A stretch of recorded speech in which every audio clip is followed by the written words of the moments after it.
या मुलीला नाकावरती, डोळ्याच्या भोवती आणि बॉडीवरती देखील अशा प्रकारच्या जखमा झालेल्या दिसतात। पण ह्या कुठल्याही प्रकारच्या जखम नसून हे एक प्रकारचं बॅक्टेरियल इन्फेक्शन आहे। यालाच आपण इम्पेटिगो कॉन्टॅजिओसा म्हणतो।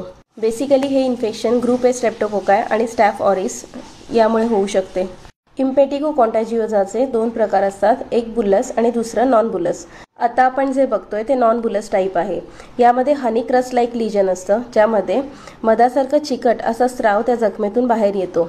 सुरुवातीला हे एक प्रकारचं पिंपल असून नंतर ते फ्लुइड फिल्ड ब्लिस्टर होतं।